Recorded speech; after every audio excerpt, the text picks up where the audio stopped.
Hello, and welcome back to the Mind Expansion Network. Today will be the start of the Thomas Sowell exploration, where we dive into his controversial essays. Thomas Sowell explains that these essays first appeared in his nationally syndicated newspaper paper column, and the favorable responses they received from readers have led to their being reprinted here. Many of the events that provoked these writings raised questions beyond the passing episodes involved. This was especially so where economic issues were involved, for these same fundamental issues recur in the economy over the years and centuries in various guises. Similarly, racial cases in the United States today involve many of the same principles that have been controversial in relations between various racial and ethnic groups in other countries and at different times. In addition to the severe issues raised in many of these essays, there are also some lighter subjects, and even the extreme cases sometimes have their softer aspects. Without a sense of humor, politics would be too painful to bear. Special thanks must go to the Hoover Institution and Stanford University, whose rich research sources made informed commentary on a wide variety of subjects possible, and to his assistant Na Lu, whose diligent work unearthed the information he needed.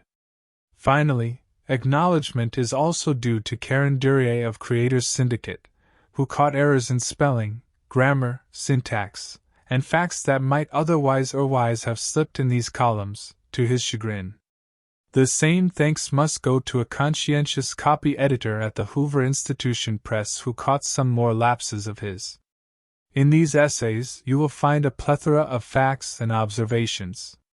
We will first start with Part 1, Economic Issues, which covers the following topics: Drugs and Politics, The Real Revolutionaries, India Unbound, Capital Gains and Trickle Down, No Sense of Proportion, Headline News, Warrior in a 200-Year War, The Role of the Rich, Perennial Economic Fallacies, Sweatshops at Home and Abroad, Sanity in San Francisco, The End of Montgomery Ward, Saving Social Security, Social Security versus Privatization, Minimum Journalism, Merit and Money. Now to the first subject, drugs and politics. A tourist in New York's Greenwich Village had his portrait sketched by a sidewalk artist, who charged him $100. "That's expensive," the tourist said. "But it's a great sketch, so I'll pay for it." "But really, it took you only 5 minutes." 20 years and 5 minutes, the artist replied. The same misconception of costs runs through the much more severe issue of the prices of medicine and government regulation of those prices. When a pill whose ingredients cost $0.25 is sold for $2, that is an open invitation to demagogues to begin loudly denouncing the pharmaceutical drug companies' obscene and unconscionable profits at the expense of the sick. But the people who are doing this are counting only the 5 minutes and ignoring the 20 years. The physical ingredients of the medicine are its cheapest ingredients. The ingredient that costs millions of dollars, sometimes hundreds of millions, is the knowledge gained from years of research and trial and error, which finally results in the creation of a new medicine. That is what the price of the pills has to cover if we expect investors to continue to pour vast sums of money into drug companies trying to discover new cures for diseases such as cancer, AIDS, and Alzheimer's. Other companies, manufacturing generic equivalents, pay only the costs of the physical ingredients, having copied the enormously expensive formula free of charge legitimately after the patent has expired, and not so legitimately in other countries, where patent laws are not taken as seriously as in the United States. The company that uses someone else's formula free of charge can sell the same pill for 35 cents and still make a profit. Somebody has to pay the high costs of discovery, or the development of new drugs will be slower, and therefore, more people will needlessly suffer and die. While allowing patent laws to be overridden by politicians enables some people to buy the drug at low prices, based on the current down costs of manufacturing the medicine, That leaves the far greater overhead costs of creating these medicines to be paid by others. Worst of all, the even higher fees of needless pain, suffering, and premature death are paid by those whose relief is delayed for years by policies like these, which slow down the development of new medicines to cure their afflictions.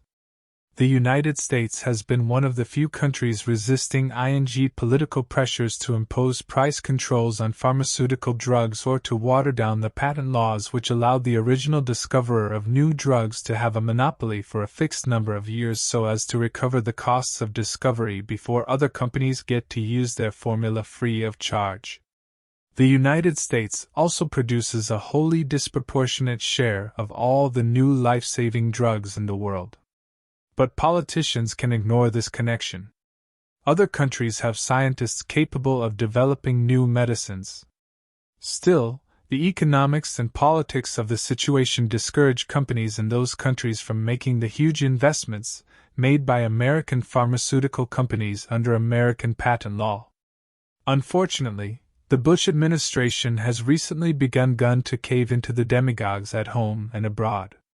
After congressional liberals like Ted Kennedy, Henry Waxman, and Charles Schumer started making noises about a need to get the drug Cipro cheaper because of the anthrax scare, the administration threatened to override the patent for the drug unless the manufacturer supplied it at a more affordable rate.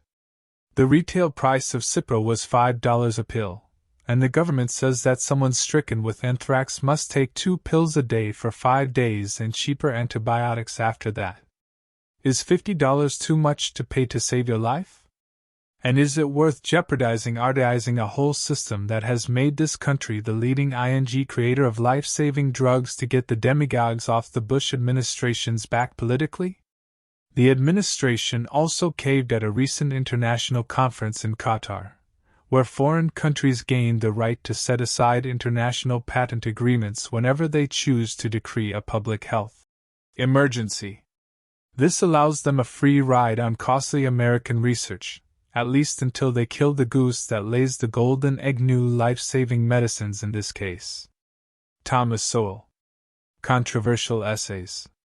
All in all, I hope you all enjoyed the content provided to you in an accessible listing format by the Mind Expansion Network. Thank you for your time. Please remember to subscribe to the channel.